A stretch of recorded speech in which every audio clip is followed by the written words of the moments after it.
वास्तव न्यूज में स्वागत है आपका। मैं सरदार।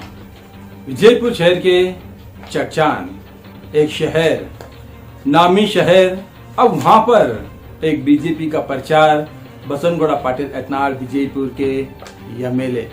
वहां पर बसनगौड़ा पाटिल एथनाल आने से पहले ही सैकड़ों हजारों संख्या में लोग उनकी भाषण सुनने के लिए तो आ गए।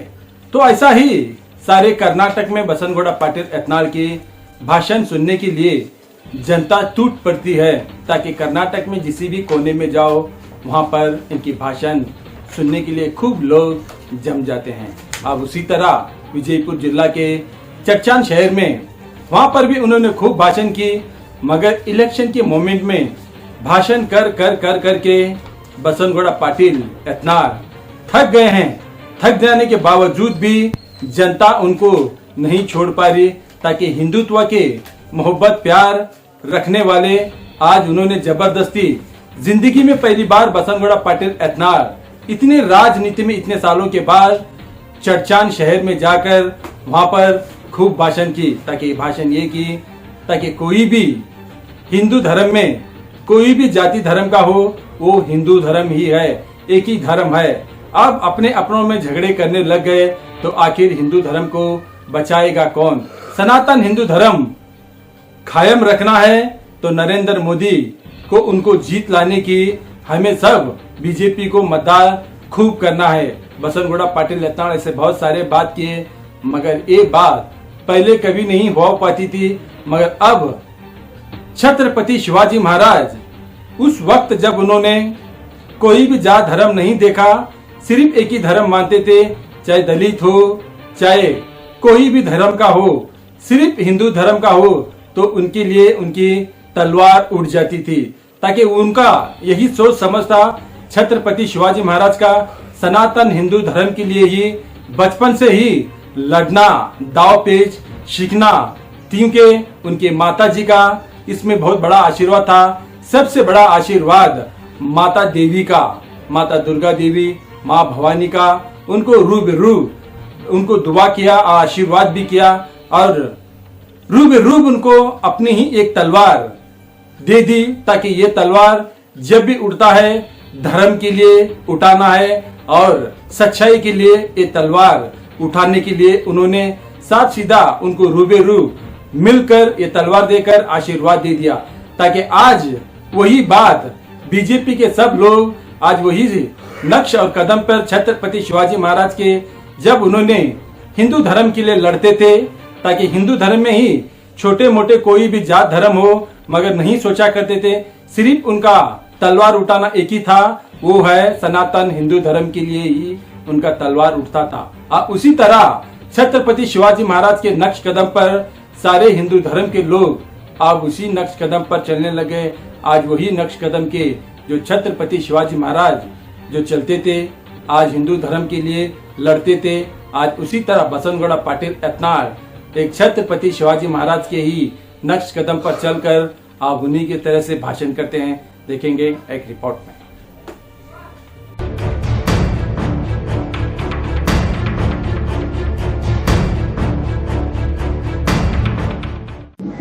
ನಮ್ಮ ದೇಶದ ರಕ್ಷಣೆಗಾಗಿ ನಮ್ಮಲ್ಲಿ ರೊಕ್ಕಿಲ್ಲ, ನಮ್ಮ ಕ್ಯಾಂಡಿಡೇಟ್ ಖರ್ಚು ಮಾಡಲಾಗೈತಿ ಗಿರಾಕಿ, ಆದ್ರೆ ಏನ್ ಮಾಡೋದು, ನಮ್ಮ ಮನೆ ಉಳಿಸ್ಕೋಬೇಕಾಗೈತಲ್ಲ, ಅದಕ್ಕೆ ನಾವು ನಮ್ಮ ಸಲುವಾಗಿ ನಾವು ಇಲೆಕ್ಷನ್ ಮಾಡಬೇಕಾಗಿಲ್ಲ, ನಮ್ಮ ಮನೆ ಉಳಿಸೋದ್ರ ಸಲುವಾಗಿ ಎಲ್ಲಿದ್ರು ಏನ್ ಮಾಡಕತ್ತಿದ್ರು ಎಲ್ಲೂ ಇರ್ಲಿಲ್ಲ. ಇವತ್ತ ಜಾತಿ ಜಾತಿ ಮೀಟಿಂಗ್ ಮಾಡ್ಲಕತ್ತಾರ, ಎಲ್ಲಾ ಜಾತಿ ಮೀಟಿಂಗು. ನಮ್ಮ ಎಲ್ಲಾ ಜಾತಿ ಉಳಿಬೇಕಾದ್ರ ಮೊದಲ ಸನಾತನ ಹಿಂದೂ ಧರ್ಮ ಉಳಿಬೇಕು. ನಾವು ಗಣಿಗರು, ಬಣಿಗರು, ಆದಿ ಬಣಿಗರು, ದಲಿತರು ಹಾಲ ಮತ ತಿಂಗ್ ಜಗಳಾಡ್ಕೊತೀವಿ ಅಂದ್ರ ಈ ದೇಶ ಯಾವುದೇ ಪರಿಸ್ಥಿತಿಯಲ್ಲಿ ಉಳಿಲಿಕ್ಕೆ ಸಾಧ್ಯ ಇಲ್ಲ. ಅದಕ್ಕೆ ಬಂದವಳೆ ಯಾವಾಗ್ಲೂ ಇವತ್ತು ನಾ ಹೇಳ್ತೇವೆ, ಎಲ್ಲ ಕಡೆ ಹೇಳ್ತೇವೆ, ನಮ್ಮ MP ಗಳ ಮೂರ್ತಿ ನೋಡ್ಬೇಡ್ರಿ, ನನ್ನ ಮೂರ್ತಿ ನೋಡ್ಬೇಡ್ರಿ, ನಾಳೆ ನಿಮ್ಮ ಮಕ್ಕಳ ಭವಿಷ್ಯ ನೋಡ್ರಿ. ಹುಬ್ಬಳ್ಳಿಯಲ್ಲಿ ಮನೆ ಏನಾಯ್ತು, ಆ ನೇರ ಮಟ್ಟು ಒಂದು ಹೆಣ್ಮಗಳದು ಹೆಂಗ್ ಕೊಲೆ ಆಯ್ತು ನಿಮ್ಗೆ ನೋಡ್ಲಕತ್ತೀವಿ. ಕಾಂಗ್ರೆಸ್ ಬಂದ ಮ್ಯಾಗ ಈ ರಾಜ್ಯದಲ್ಲಿ ನಮ್ಮ ಹಿಂದೂಗಳಿಗೆ ಯಾವುದೇ ರಕ್ಷಣೆ ಇಲ್ಲ. ನಿನ್ನೆ ಮತ್ತೊಂದು ಹುಡುಗಿ ಮೇಲೆ ಅಟ್ಯಾಕ್ ಆಗಿದೆ ಹುಬ್ಬಳ್ಳಿಯಲ್ಲಿ. ಮೊನ್ನೆ ಯಾದಗಿರಿಯಲ್ಲಿ ಒಬ್ಬ ದಲಿತ ಯುವಕನ ಮೇಲೆ ಬರೀ ಪಾಪ ಒಂದು ರೊಟ್ಟಿ ಬೆಳಕ್ ಹೋಗಿದ್ದಾನೆ. ರೊಟ್ಟಿ ಅಂದ್ರೆ ರೊಕ್ಕ ಕೊಟ್ಟು ಆ ರೊಟ್ಟಿ ಫ್ಯಾಕ್ಟ್ರಿ ಅದು ಹುಬ್ಬಳ್ಳಿ ಒಳಗ ಆ ನೇರ ಹೇಳ್ಬೇಕು ಫಯಾಜ್ನೆ ಯಾದಗಿರಿನಾಗ ಆ ದಲಿತ ಯುವಕ ಏನ್ ರೊಟ್ಟಿ ಬೆಳಕ್ ಹೋಗಿದ್ದ ಅವನು ಕೊಂದವನು ಫಯಾಜೆ. ಅದಕ್ಕೆ ನಾವೆಲ್ಲ ಜಾಗೃತಿ ಆಗ್ಬೇಕು. ನಮ್ಮ ಸಮಾಜ ಜಾಗೃತಿ ಆಗ್ತಿದ್ರೆ ನಮ್ಮ ಧರ್ಮ ಉಳಿಲಿಲ್ಲ. ಇವತ್ತು ನಮ್ಮ ಧರ್ಮ ಉಳಿಬೇಕಂದ್ರ ಈಗ ಆಧುನಿಕ ಛತ್ರಪತಿ ಶಿವಾಜಿ ಮಹಾರಾಜರ ಇನ್ನೊಂದು ಅವತಾರ ಅಂದ್ರೆ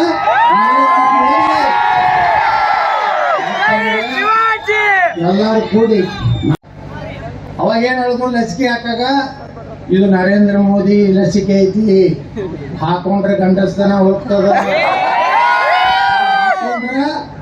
ಮಕ್ಕಳಾಗುದಿಲ್ಲ, ಅದು ಹಾಕೊಂಡ್ರೆ ಲಕ್ಕೋ ಹೊಡಿತೈತೆ ಹೇಳಿದ್ರು. ಯಾರು? ಸಿದ್ದರಾಮಯ್ಯ ಅವರು, DK ಶಿವಕುಮಾರ್ ಅವರೇ ರಾತ್ರಿ ಹೋಗಿ ಹೋಗೈತೆ ಡ್ಯಾನ್ಸ್ ಹೊಡಿತಾರಲ್ಲ ಹೆಂಗ ಪಾಪ ಈ ಜನರಿಗೆ ಸುಳ್ಳು ಹೇಳಿ ಹೇಳಿ ಹೇಳಿದ್ರಪ್ಪ 10 ಕಿಲೋ ಅಕ್ಕಿ ಕೊಡ್ತೀನಿ, 10 ಕೆಜಿ ಅಕ್ಕಿ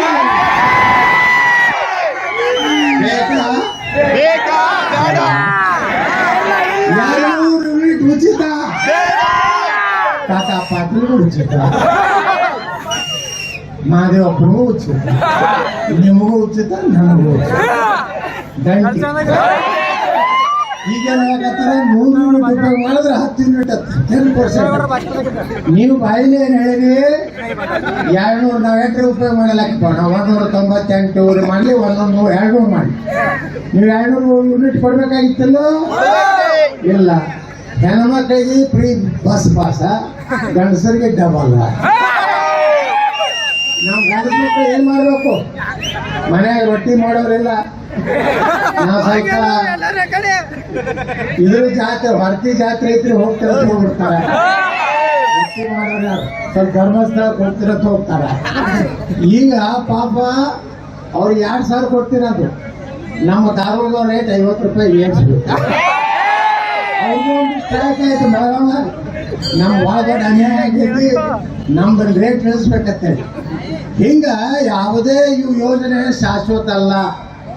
ನರೇಂದ್ರ ಮೋದಿಯವರು ಈ ದೇಶವನ್ನ ಸುಭದ್ರವಾಗಿರುವಂತದ್ದೇ ನಮಗೆ ಗ್ಯಾರಂಟಿ.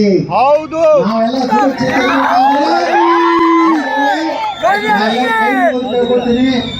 ಯಾರು ಹಣಕ್ಕಾಗಿ ನಮ್ಮ ಮತ ಮಾರೋದು ಬೇಡ.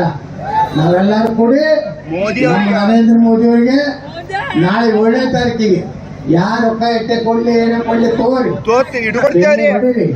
7ನೇ ತಾರೀಕಿಗೆ ಕಣ್ಣು ಮುಚ್ಚಿ ಎಲ್ಲಿ ಒತ್ತಬೇಕು. ನರೇಂದ್ರ ಮೋದಿ 3ನೇ ಬಾರಿ ಪ್ರಧಾನಮಂತ್ರಿ ಮಾಡೋಣ, ಹೊಸ ಅಧ್ಯಾಯ ಮಾಡೋಣ. ನಮ್ಮ ಜಗತ್ತಿಗೆ ವಿಶ್ವಗುರು ಮಾಡಲಿಕ್ಕೆ ನಾವೆಲ್ಲ ತಯಾರಾಗೋಣ ಅಂತ ಹೇಳಿ ನಾನು ಮಾತು ಹೋಗ್ತೀನಿ. ಜೈ ಹಿಂದ್, ಜೈ ಕರ್ನಾಟಕ.